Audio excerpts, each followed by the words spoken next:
Hello and welcome everyone, I'm Madals and today I have got a best of one going down on Heavy Rain. It's a Zerg versus a Terran player, and spawning to the top left, the blue Zerg player representing evil geniuses, it's Stephano. And his opponent, down to the bottom right, the red Terran representing 3D, Noname. Who is going to be victorious here? Well, Heavy Rain has a couple of cool features, probably the biggest of which is this ginormous area of cliff, which makes me pretty confident that we should see Noname open with some kind of Reaper expand. Reaper's incredibly effective on this map, and as a result, most Terrans do go for it. Other things that are going on this map are, of course, Blink Stalkers, but we don't have a Protoss, so it's not really to the point, but again, they can really utilize this cliff area exceptionally well.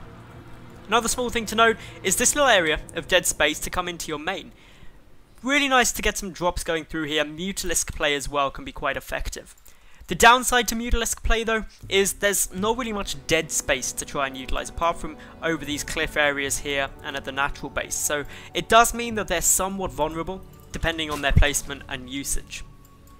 Ling Bling Muta is still most likely going to be the strategy that Stephano employs here. You are seeing some Zerg players opt to go Zergling Baneling Infester, which is still a really nice strategy and can work well, especially if you then go up into Ultralisks nice and fast. So Noname going to be actually dropping down the command center first, so not aiming to utilize those Reapers up against Stephano. Perhaps not confident in his Reaper control or dealing as much damage as maybe you'd want. Of course, the main way that you... Whoa, okay, what's going on here? That must have been a misclick. Okay, so he stopped building that command center momentarily for a reason I don't know. The only thing I can think is that's a misclick. There's no benefit to doing that. You don't save any resources, it just delays it. It wasn't cancelled, so it wasn't like you wanted the minerals back quickly. Must have just been a small mistake. Stephano, though, comes in. He's going to get a little scout out, see that that's a very early command center coming down from his opponent. Noname adding in the refinery on the back of this. Meanwhile, Stephano, he opened pretty much as expected, a 15 hatch into a 16 pull. No gas though, so that means his Zergling speed is going to be a little bit later, but it means that because he got the pull down sooner, he should have a queen faster, and also going to be able to get a couple of Zerglings out a little faster if needed. Noname's barracks is now complete, starting off with a Marine. Doesn't have enough gas in order to do anything like a Reaper or anything like that. And also, with a CC first, it'd be highly unlikely that a Reaper would be coming down now. The Queens would be out in plenty of time in order to defend against it, and it just wouldn't be a worthwhile use. Stephano just quickly poking in, just taking a check, going, okay, is that definitely still morphing into an orbital command? Has it been cancelled or any sneaky shenanigans like that? Good scouting coming down from the Zerg player at the moment. Noname adding in a factory. This is before he's adding on a reactor or a tech lab or anything. So he's going to go very heavily up into this factory tech. Should add in a reactor now, especially moving that barracks over. That's going to be able to switch, and we should see some Hellions coming down from Noname. Stephano going to be going up to 4 queens. That means that he's got 1 queen at each hatchery in order to start injecting, but he's also got 2 queens to start pushing the creep spread forward. These 2 queens also aid in the defense, meaning that Stephano doesn't have to use a lava in getting down a Zergling to stop little pokes and prods from a few Hellions, because the queens can manage that. An Overlord was trying to get in from the left-hand side of the main base of Noname there, but Noname with the Marine position nicely, going to force it back, and that means Stephano is somewhat blind to what's going on. And probably the biggest thing to talk about is this third CC that's coming down now from Noname. A very economically focused build out of him. Stephano's creep spread still moving forward. There's 3 main avenues that you want to try and get creep through. Firstly, down the middle here. Secondly, round the top just to see any kind of drops or things moving through there. And lastly, down this left-hand side towards the 4th base. And the 4th base route is the one that you most want to push towards. You want to spread creep out this way and also down here, just so that then you're able to expand out to that 4th. Stephano sitting at 4 queens, pulling his one from his natural to complete the wall off at the natural base. Therefore, Hellions won't be able to shove their way through. There is only 2 Hellions on the field at the moment, but 2 more just about to pop out and are going to be able to go and poke and harass a little more. The third hatchery will be at no risk of going down to Hellions. They don't deal enough damage to take out a hatchery anytime soon. But the drones are undefended, bar this wall off. So Stephano just being cautious and playing it safe. He's up 43 to 34 drones. And as a result of that, his income is looking pretty steady. The one thing that Stephano is lacking is information. He knows about the Hellions, but he doesn't know that there's a third command center down. And as a result of that, he is somewhat playing in the dark and isn't getting down a super fast fourth or droning heavily, but is instead opting to grab out 10 Zerglings which are about to have speed in order to defend against these Hellions. The Hellions being forced back and Inject goes down at that third base. Stephano doesn't actually have a queen at his natural at the moment. He's also missed an Inject for a little while up at his main, so needs to be trying to utilise those Injects as efficiently as possible. Of course, it's a minor difference, but it's something that you always want to try to be hitting as frequently as you can. Injects the key macro mechanic of Zerg, and something that you can always be improving pretty much until you hit 100% efficiency. We've got 4 gases out of the moment for Noname. He's also adding in the starport now. But he's also getting those double upgrades, which after a quick third CC, just really screams to Noname. He's planning for the late game. He wants to be getting all the way through, wants to be going for a tech, economy and upgrade heavy playstyle.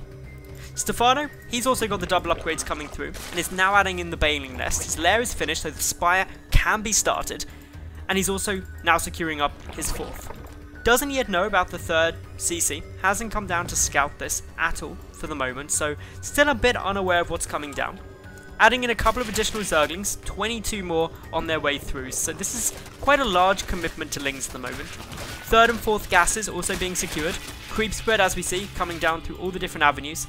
This left side has now joined up the 4th base when it's completed, so reinforcements can get down there faster if required. Noname, he's got his first 2 medevacs out at about 950 and is going to be moving across the map with a very common timing push. He's going to have 1-1 though, and that makes it a little bit more potent than what you'd normally see. And it also means that with the 2 medevacs and these 4 Hellions still up and running, that Stephano needs to be a bit careful. These 4 Banelings morphing, they've got to get some good connections, got to try and get a few nice detonations on these Marines. And if they're able to secure that, he should be alright. But for the moment, Noname just moving forward carefully, pushing back the creep tumors, doesn't want to engage on creep if it can be avoided. And Stephano, going to be knocking down that rock tower just to buy himself a little bit more time and prevent Noname from just moving straight up towards his 3rd. As a result, Noname has to come over from the right-hand side, and this is a bit more of an open space where the Zerglings can come and loop around, and the Banelings will hopefully get some better connections. In come the Banelings, 1 detonator rather, and it just did a little bit of damage. I believe it was 1 Hellion went down there. So nothing devastating for Noname yet, who back at home is up at the 63 worker count, and with those 3 mules, is actually sitting pretty on par with Stephano in terms of income. This is also a nice little trick from Noname, putting a nice wall of supply depots just down to the left here. That means that any speedling run-bys in towards his 3rd base will be less effective. Stephano, he's got 4 Mutalisks out at the moment, 3 more on the way, but he's also adding in a couple of Spines, just to make sure that his 3rd base is a bit safer. He's up to 80 drones now, and is really probably going to start looking towards pumping nothing but units at this stage. Wouldn't be surprised to see 7th and 8th gas geysers as they start. This is so he can start a bit more Mutalisk production and really build up a bigger flock. He's already going to be going up to what is now 12. So 12 Mutalisks isn't massively high. If he starts going much above that, we'll probably see a big commitment to Mutalisks. Noname taking out the rocks just to get the faster route through to his opponent's base. It's always good to start taking these out. Stephano going Widow Mine hunting really with these double Overseers and Mutalisks. The Overseers do of course have pneumatized carapace, but Stephano just having to deal with a drop at the moment. Mutas have come over. There's a Spore Caller ready to pick off medevacs, but with only 2 Marines remaining here, it's not too threatening. But over on the right-hand side, Stephano is going to have to contend with a push moving in towards his 3rd base. This is a lot more sizable. Most of Stephano's army has come over to the left to defend against that drop. Is going to be able to get back in time, but there aren't really any Banelings with this army yet. 11 are waddling over. They're a bit late to the party. Stephano does get some good detonations. The Mutalisks able to take out a bit more of the units remaining, but overall, Noname didn't take catastrophic losses there, but he's still losing a lot. Oh, now he is. Those medevacs going down. It's actually quite a big loss. Stephano still going on the aggressive now. All of the medevacs have been killed. That means stims from the infantry have to be so much more careful. Every time he stims, he's losing a good chunk of HP on his infantry, and the Mutalisks will start to trade better. Stephano, in total, has lost 1 drone so far this game, so he's in an incredibly good position. He's also going up into Hive Tech, and with the 2-2 upgrades already finished, likely to see Ultralisks coming down pretty soon. Meanwhile, Noname has just begun his 3-3 upgrade, so he's going to have at least a kind of 80-second head start, or an 80-second window where he'll have 3-3 and Stephano won't. Most of that's just due to the requirement of Hive, not a slip up from Stephano. Rock's now getting taken down on the Zerg side, and this is a little thing which not many Terran players utilise, but I think is really solid. A sensor tower is just a great way for a Terran to really have a good idea of any movements that are coming in, and especially on heavy rain where there's lots of different routes a Zerg player could try and attack you from, it just keeps you aware of everything. Bailing speed is now done, of course, +2. Air weapons is about a quarter done. Hive is about to finish up, it's 20 seconds away from completion. Stephano also securing a 5th base as we speak. Whereas Noname, he's adding in some Thors just to counter those Mutalisks. He's got a 4th command center finished up, and is about 2/3 of the way through his 3-3 upgrades. A drop now coming down at the 4th base of Stephano. Some nice damage being done, but most of it has been cleaned up. 5 workers, or an additional 4 workers have been killed there, but the medevac is going to go down, most likely if this Queen Focus fires, but it's not doing that. Meanwhile, the push on the right is taking significant losses. Again, Stephano cleans that up pretty comfortably. The medevac on the left and the remaining Marines die in the drop too. Overall, 4 medevacs remaining on the field, and that's what's starting to hurt Noname now. He's lost 7 medevacs so far this game, and that in itself is pretty significant. He's lacking a lot of healing for his Marines, and as such, he's got to be so careful with all those stims. 3-3 upgrades are still about 60 seconds away from completion, whereas Stephano has only just begun his 3-3s. 1 lone Widow Mine did get dropped into that 3rd base, got 4 drone kills, so that was nice work by that little Widow Mine. Meanwhile, the Mutalisks just vying for position to try and get a good engagement. The Baneling's ready to go as well. A flank from behind. This should be a very nice round for Stephano, but the Widow Mines getting some big hits off the Thor, not engaging on the Mutalisks, and as such, Stephano should be able to take it down without taking significant losses.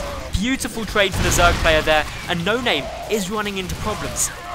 Yes, he's got these Mutalisks critically low on health, but they regenerate up at 1 HP per second. The 4th command center is taken down, and a lot of SCVs are going to get slaughtered too. The Zerglings tearing through the Marines that are there. There are only 2-2 Zerglings up against 3-3 Marines, but Stephano, he didn't lose too many Mutalisks there, and Noname apparently not too happy about that trade. Stephano has been victorious as Noname leaves the game there. Losing that 4th base is just a critical loss from him, especially down to 49, and he doesn't have a huge bank, so probably the best decision to make. So congratulations to Stephano there. Beautiful surround, and it was really the flank from the top that allowed him to prevent the Terran army from retreating, that just gave him such a great surface area with his lings that he could just go and clean up that push easily. So that was all for today. If you enjoyed the cast, make sure that you like the video, leave a cool comment, and of course subscribe, and I'll be back tomorrow with yet another new game. Thanks for watching, and bye for now.